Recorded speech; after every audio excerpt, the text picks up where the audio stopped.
Baik, selamat pagi, Shalom. Shalom.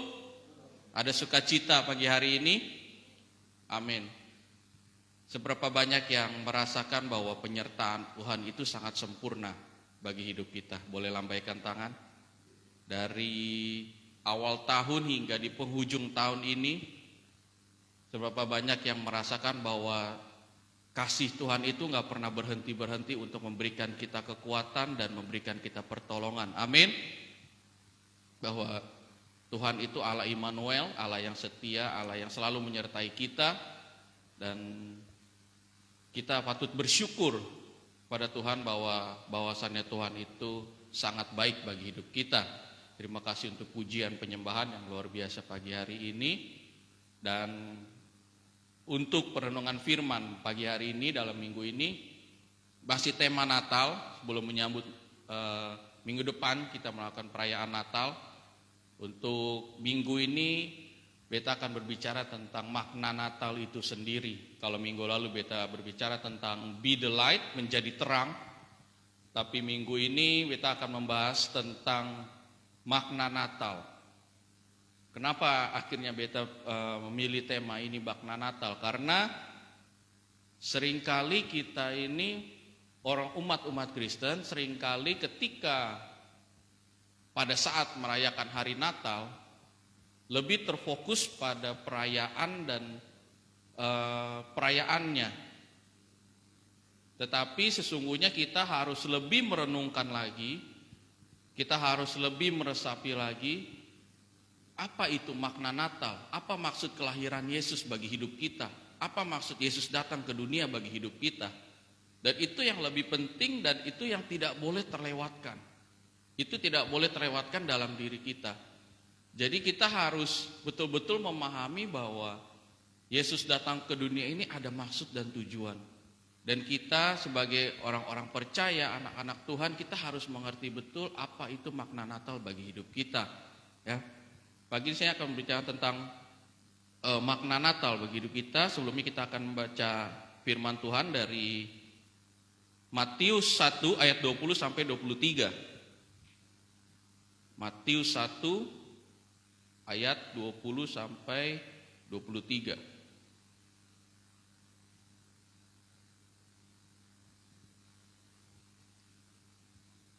Kita bisa baca ayatnya secara bersama-sama. Matius 1 ayat 20 sampai 23, firman Tuhan berkata, "Tetapi ketika ia mempertimbangkan maksud itu, malaikat Tuhan tampak kepadanya dalam mimpi dan berkata, 'Yusuf anak Daud, janganlah engkau takut mengambil Maria sebagai istrimu, sebab anak yang di dalam kandungannya adalah dari Roh Kudus. Ia akan melahirkan anak laki-laki dan engkau akan menamakan dia Yesus. Dan dialah yang akan menyelamatkan umatnya dari dosa mereka. Hal itu terjadi supaya genaplah yang difirmankan Tuhan oleh Nabi. Sesungguhnya anak darah itu akan mengandung dan melahirkan seorang anak laki-laki. Dan mereka akan menamakan dia Immanuel, yang berarti Allah menyertai kita.'" Amin.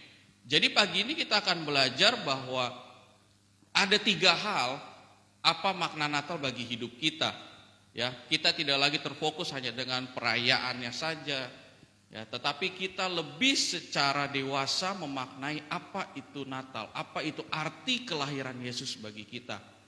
Ya, poin yang pertama adalah di dalam Natal kelahiran Yesus membawa pengharapan bagi kita. Kita GBI HICC, Hope Impact Community Church. Hope itu berarti pengharapan. Jadi kelahiran Yesus itu membawa pengharapan bagi hidup kita. Poin yang pertama, kelahiran Yesus membawa pengharapan bagi hidup kita.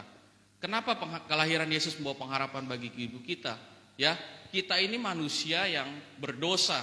Kita ini manusia yang lemah. Kita ini manusia yang daging. Tetapi dengan adanya kelahiran Yesus, dengan adanya Yesus di dalam hidup kita, itu akan merubah hidup kita. Akan ada harapan dari hidup kita. Ya, kita yang tadinya tersesat, kita yang tadinya penuh dengan dosa, ketika Yesus lahir di dunia, Ya, dosa-dosa kita diangkat. Ada harapan keselamatan, ada harapan pemulihan. Jadi kita tidak lagi menjadi pribadi yang sama. Itulah makna kelahiran Yesus yang pertama, bahwa hidup kita ini nggak lagi sama seperti yang dulu. Kalau hidup kita masih sama seperti yang dulu, kita harus lahir baru kembali. Ya, kita harus lahir baru. Ketika kita memutuskan untuk lahir baru, kita harus ada namanya pemulihan. Kenapa? Karena ketika kita lahir baru, berarti kita meninggalkan hidup kita yang lama. Hidup kita yang lama kita tanggalkan. Ya, hidup kita nggak lagi sama, tetapi kita menjadi hidup yang baru dengan adanya Tuhan di dalam hidup kita, dengan lahirnya Yesus di dalam hidup kita. Ya, Yesus lahir nggak cuma ada di dunia saja, tetapi Yesus juga harus lahir dalam hidup kita. Karena itu penting bagi kita untuk terus erat dekat dengan Tuhan, erat dengan Roh Kudus. Ya, kita lahir baru meninggalkan hidup kita yang lama. Cerita kita mungkin di belakang mungkin A sampai Z, tetapi setelah lahir baru hidup kita ada perubahan, ada hidup yang baru dalam hidup kita. Dan kita perlu terus memperbarui itu, terus ada pemulihan. Ya, bukan berarti kita setelah lahir baru hidup kita akan menjadi hidup yang senang-senang, hidup kita yang udah semuanya normal, semuanya nggak ada masalah. Tetapi akan tiba saatnya juga kita akan menghadapi masalah. Bukan berarti karena kita belum lahir baru, tetapi karena Tuhan mau memproses hidup kita. Dan itulah pentingnya pemulihan firman Tuhan tadi, pujian tadi berkata sangat luar biasa. Berkali-kali engkau menolong, berkali-kali engkau kukuatkan, karena Tuhan tahu. Ya, kita itu nggak mungkin hidup di dunia ini tanpa ada masalah, tanpa ada goncangan, tanpa ada tantangan. Tantangan ada, masalah ada, goncangan ada, tetapi kita harus ingat, dengan lahirnya Tuhan di dunia, lahirnya Yesus dalam hidup kita, ya, Yesus selalu memberikan kekuatan, Tuhan selalu memberikan pertolongan, bukan karena akal pintar kita, bukan karena akal pikir kita, tetapi karena Yesus telah lahir dalam hidup kita. Karena itu hidup kita itu tidak akan menjadi tersesat, hidup kita tidak akan menjadi stagnan, atau hidup kita tidak akan menjadi putus asa. Karena apa? Karena kita tahu Yesus telah lahir dalam hidup kita. Selalu ada pengharapan, apapun kondisi hidup kita sekarang. Kita harus ingat, ya, Yesus lahir dalam hidup kita, menyertai kita. Kalau mulai pergumulan, bisa ingat lagi pujian itu. Berapa kali kita jatuh sebelumnya. Berapa kali kita sebelumnya itu merasa lutut kita ini udah gak kuat lagi, badan kita ini udah gak kuat lagi, pikiran kita ini udah gak kuat lagi dengan apa yang kita hadapi. Kita harus ingat kembali bahwa penyertaan Tuhan itu sempurna, kasih karunia Tuhan itu sempurna. Yesus lahir di dunia, Yesus lahir dalam diri kita itu untuk menyertai kita, memberikan kita kekuatan, memberikan kita pertolongan. Jadi nggak ada alasan bagi kita untuk putus asa. Kalau kita digoncang dengan intimidasi iblis, intimidasi setan, akhirnya kita merasa bahwa kita ini putus asa, kita nggak bisa. Tetapi saya percaya kita di sini adalah orang-orang yang telah lahir baru bersama Tuhan. Dan ketika apapun masalahnya hidup kita percaya Tuhan telah lahir dalam hidup kita dan Tuhan akan terus menyertai kita. Jadi kita harus betul-betul menyadari bahwa dengan lahirnya Tuhan itu kita ada harapan. Hidup kita jangan putus asa. Kita tidak mau putus asa, kita tidak mau merasa kecewa, ya. Tetapi kita akan terus maju bersama Tuhan. Amin. Kita mau terus bertumbuh di dalam Tuhan. Ya, kita harus tanamkan itu. Kembali lagi saya katakan bahwa saya sangat diberkati dengan firman Tuhan yang waktu bagaimana memiliki mindset iman dalam diri kita. Nah, kita harus mindset iman dalam diri kita, percaya Tuhan lahir ke dunia ini membawa pengharapan yang besar bagi kita. Ya. Jadi kita tidak lagi menjadi pribadi yang putus asa. Ya, hari-hari ini banyak orang yang nggak punya harapan karena dunia itu nggak menjanjikan pengharapan yang abadi. Kita nggak bisa berharap dengan dunia. Ya, setiap orang berdosa, setiap orang yang terhilang itu harus kembali kepada Yesus, karena dialah sumber pengharapan yang sejati. Ya, tadi ketika orang sudah lahir baru, mungkin satu saat ia jatuh lagi, tetapi dia harus kembali, pemulihan kembali, rekonseling kembali dengan Tuhan, merasakan encounter kembali dengan Tuhan. Ya, karena pengharapan yang sejati itu hanya ada di dalam nama Yesus Kristus. Karena itu kita bersyukur, ya, kita umat manusia, ketika manusia jatuh di dalam dosa, Allah nggak membiarkan kita begitu aja. Allah nggak cuma nonton doang, ya, tetapi Allah memberikan anaknya yang tunggal ke dalam dunia supaya umat manusia hidupnya penuh dengan harapan. Ya, karena itu kita jangan takut akan masa depan kita. Kita jangan khawatir dengan apa yang akan kita makan, kita jangan khawatir apa yang akan kita minum. Kita jangan khawatir bagaimana keluarga kita jangan khawatir bagaimana anak-anak kita. Kalaupun khawatir itu ada, kita tahu jawabannya adalah doa bersama Tuhan. Doa ke bawah Tuhan. Kita khawatir anak kita nanti besar bagaimana dengan lingkungannya. Kita khawatir nanti suami kita bagaimana, istri kita bagaimana. Secara manusiawi itu adalah hal yang wajar. Tetapi kita anak-anak Tuhan, kita tahu hidup kita penuh dengan harapan di dalam Tuhan. Kita bawa kekhawatiran kita dalam Tuhan. Kita berdoa, bergumul bersama Tuhan. Dan kita percaya, kita imani bahwa harapan itu selalu ada. Untuk anak-anak kita, untuk keluarga kita, orang tua kita, kakak beradik kita. Karena itu kita gak perlu putus asa dan gak perlu takut. Karena kita tahu Tuhan selalu memberikan harapan yang sejati bagi hidup kita. Amin. Nah, itu makna yang pertama. Kita harus menyadari bahwa ketika Yesus lahir di dunia, ada harapan bagi seluruh umat manusia. Agar, ya.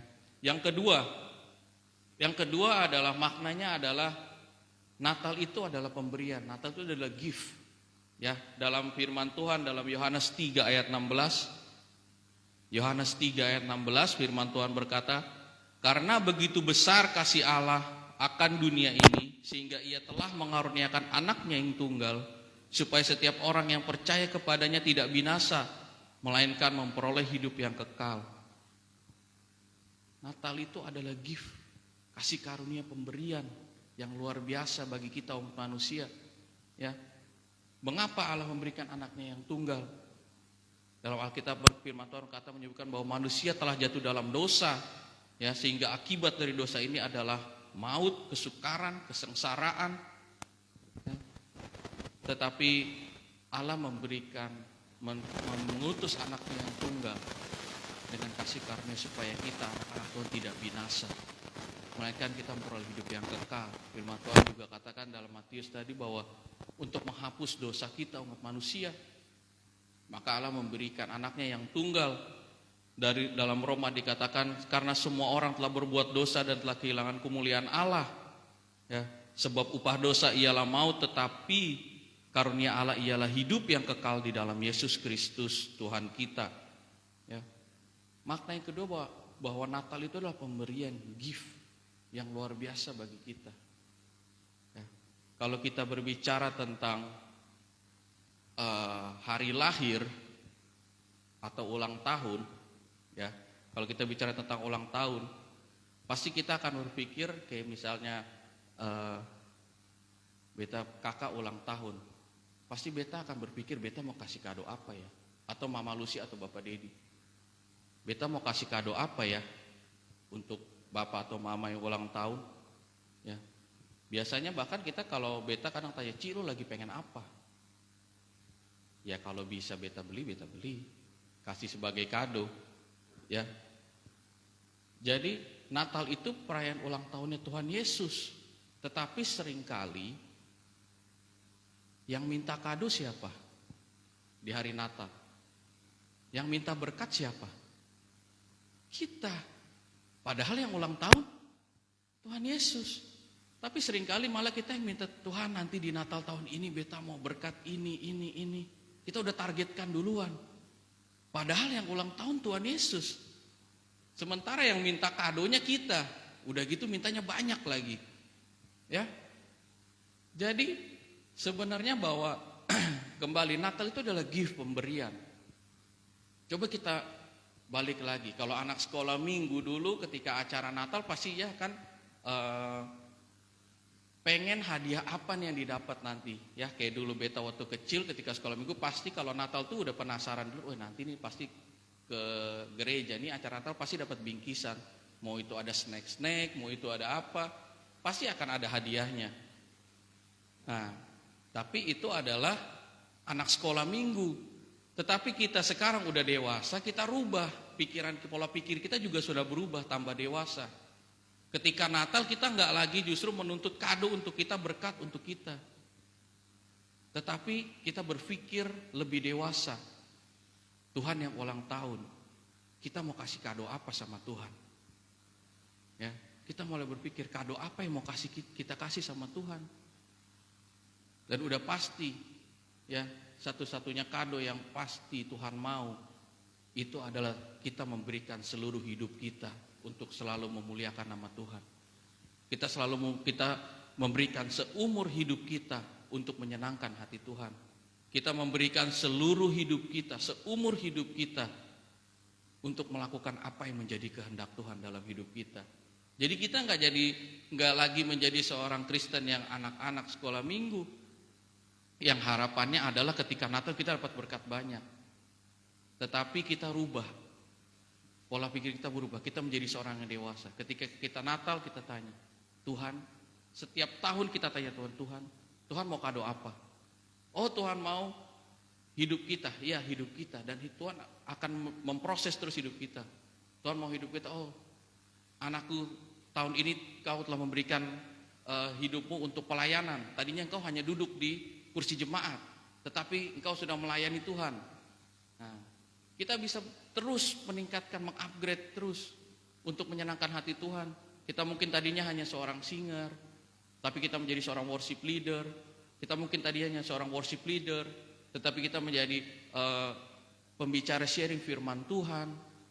Ya, itu adalah proses dalam diri kita yang menyenangkan hati Tuhan. Dan setiap tahun kita harus tanya sama Tuhan, Tuhan mau kado apa dari beta tahun ini? Supaya apa? Kan yang ulang tahun Tuhan, kita mau terus menyenangkan hati Tuhan. Ya, jadi bukan cuma Allah memberikan anaknya yang tunggal sebagai gift kepada kita umat manusia yang berdosa, tetapi kita juga mau memberikan sesuatu bagi Tuhan. Memberikan hidup kita apa yang kita bisa kasih untuk Tuhan. Jadi Natal itu adalah sebuah gift, pemberian. Gak cuma dari Allah kepada kita, tapi kita juga kepada Tuhan. Ya, kita menjadi pribadi yang dewasa, kita mau terus menyenangkan hati Tuhan. Ya, kita mau terus hidup sesuai dengan kehendak Tuhan.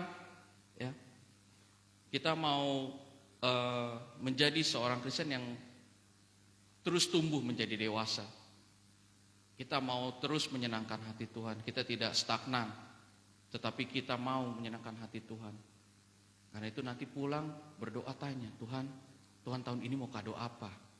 Woi, Tuhan bilang berbisik dalam hati, beta mau kamu memberitakan firman Tuhan, beta mau kamu maju dalam pelayanan. Wih, luar biasa saudara. Kita juga punya iman, percaya bahwa kita mau hidup kita tuh dipakai Tuhan. Kita mau hidup kita itu enggak sia-sia, tetapi hidup kita itu terus menjadi berkat bagi banyak orang. Amin. Nah, itu poin yang kedua. Poin yang kedua bahwa Natal itu adalah gift, Natal itu adalah pemberian, ya. Karena itu kiranya kita memberikan seluruh hidup kita kepada Tuhan, ya.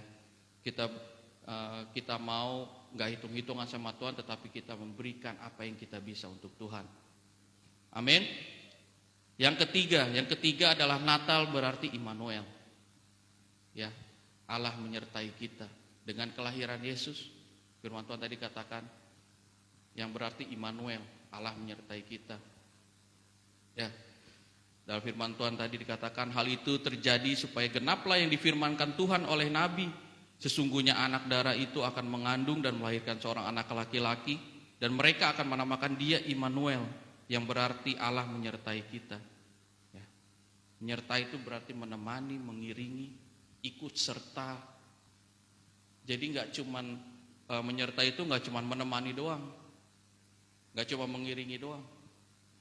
Kalau cuma sekedar menemani, ya misalnya beta sedang pergi dengan Kak Joshua misalnya atau dengan Ivan, kita minta Kak Jos temani beta.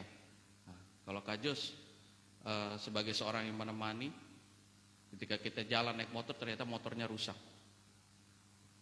Ya, kalau hanya sekedar menemani, beta akan sendiri untuk memperbaiki motornya. Tetapi makna Immanuel itu lain. Tuhan itu nggak cuma menemani, tetapi dia juga ikut serta. Ketika beta tadi jalan bersama Kak Joshua, motor beta rusak. Kak Joshua nggak cuma berdiri doang nemanin beta, tetapi Kak Joshua ikut bantu beta untuk benerin ini kendaraan. Nah itulah Tuhan kita begitu. Allah Immanuel, Allah yang menyertai. Dia nggak cuma nemanin doang, tetapi dia ikut serta. Karena itu apapun kondisi kita, masalah kita, mungkin kita rasa itu sesuatu yang berat. Mungkin kita itu merasa masa itu kita nggak mampu lewati. Tetapi kita harus percaya dengan iman bahwa Allah itu Allah Immanuel. Allah yang menyertai, Allah yang ikut serta dalam setiap pergumulan kita. Karena itu kembali lagi ya, kita mengucap syukur. Berapa kali dalam tahun ini, gak usah hitung dari lahir sampai sekarang, dalam tahun ini aja. Berapa kali Tuhan kuatkan kita dari awal tahun sampai akhir tahun ini. Berapa kali Tuhan menolong kita, berapa kali Tuhan kuatkan kita. Ya. Jadi kita nggak jadi pribadi yang putus asa. Karena kita tahu sekali lagi bahwa Allah itu Allah Immanuel, Allah yang menyertai, Allah yang ikut serta dalam pergumulan hidup kita. Karena itu kita harus terus bersekutu dengan Tuhan, bergaul karib dengan Tuhan. Sehingga apapun kondisi kita lagi down, kita tahu kita punya Tuhan, Allah Immanuel, Allah yang selalu menyertai, Allah yang selalu ikut serta, menguatkan dan memberikan pertolongan bagi kita. Dan kita harus percaya bahwa rancangan Tuhan itu adalah rancangan yang terbaik. Bukan karena pikiran kita. Mungkin kita maunya A, mungkin kita maunya B. Tetapi kalau kita percaya bahwa rancangan Tuhan yang terbaik, walaupun kenyataannya setelah jalan dapatnya C, tetapi kita tetap punya iman percaya bahwa rancangan Tuhan adalah rancangan yang terbaik dalam hidup kita. Tidak membuat kita menjadi mengeluh, putus asa, ya, menggerutu sama Tuhan. Tetapi kita harus selalu merenungkan bahwa maksud Tuhan pasti yang terbaik dalam hidup kita. Tuhan tidak akan membiarkan kita binasa, Tuhan tidak akan membiarkan kita jatuh. Ya. Tetapi Tuhan selalu menyiapkan rancangan yang terbaik, masa depan yang gilang gemilang bagi kita, anak-anak kita, keluarga kita. Kita harus percaya, imani itu. Ya. Jadi kita akan kuat terus bersama Tuhan. Dan kuncinya adalah kita bergaul karib, bersekutu dengan Tuhan. Kita harus memaknai betul bahwa Tuhan Yesus itu telah lahir di dunia dan juga telah lahir bagi hidup kita. Jadi kita tidak lagi menjadi pribadi yang sama, kita berbeda dengan dunia. Kalau dunia itu menawarkan, membawa kita dalam bermacam-macam ketakutan, ya, membawa kita dalam bermacam-macam kekhawatiran, ya, dalam masalah ekonomi, ketakutan ekonomi, ketakutan jasmani, berita-berita tentang kesehatan, ya, ketakutan tentang ekonomi, ketakutan akan masa depan kita, dan berbagai macam yang dunia tawarkan tentang ketakutan dan kekhawatiran. Tetapi kita anak-anak Tuhan, kita sadar penuh dan kita punya iman percaya bahwa kita punya Allah yang hebat. Kita punya Allah yang luar biasa. Kita punya Allah yang selalu menyertai kita. Dan kita percaya kita akan selalu melewati apapun ketakutan, kekhawatiran yang dunia bagikan bagi kita. Kita percaya bahwa kita akan selalu melewati itu. Karena apa? Karena Tuhan Allah Immanuel menyertai kita, memberikan kita kekuatan, memberikan kita pertolongan. Ya, kita nggak perlu takut, nggak perlu khawatir. Ya. Contohnya juga dalam firman Tuhan kita belajar dari bangsa Israel. Bangsa Israel itu di padang gurun 40 tahun. Berputar-putar di padang gurun. Pertanyaannya, kira-kira kalau di padang gurun itu ada kios kosonde? Ada warung kosonde? Son ada tuh di tengah padang gurun sampai ada. Tetapi apakah bangsa Israel itu dibilang bahwa kelaparan tidak makan sama sekali? Enggak. Firman Tuhan katakan Tuhan sediakan roti mana bagi mereka makan. Ya, ada tempat neduh apa enggak di sana? Enggak ada. Mau panas, mau dingin, kira-kira dong di sana pi bawa selimut ke sonde. Son mungkin. Ya. Tetapi penyertaan Tuhan sempurna. Tiang awan, tiang api, Tuhan selalu menyertai bangsa Israel. Karena itu kita juga jangan takut kalau Tuhan menyertai bangsa Israel pada saat itu. Tuhan yang sama juga yang akan menyertai kita sekarang. Sampai selama-lamanya. Jangan takut, jangan khawatir. Ya. Sebab Alkitab katakan jangan kamu khawatir apa yang akan kamu makan. Apa yang akan kamu pakai. Burung di udara saja dia pelihara. Apalagi kita anak-anaknya. Amin. Karena itu kita jangan takut, nggak jangan khawatir, ya. Kita percaya dengan adanya lahirnya Yesus di dalam dunia, ya, lahirnya Yesus bagi diri kita, ya. Kita punya Allah yang selalu menyertai kita. Allah Immanuel menjaga kita, menolong dan memberikan kekuatan bagi kita. Amin. Kiranya demikian firman Tuhan, kiranya firman Tuhan menjadi kekuatan kita menghadapi tahun yang baru. Sebenarnya kita tahun baru, kita nggak takut. Kita percaya Tuhan selalu menyertai kita dan Tuhan yang selalu memberikan pertolongan dan kekuatan bagi kita. Amin.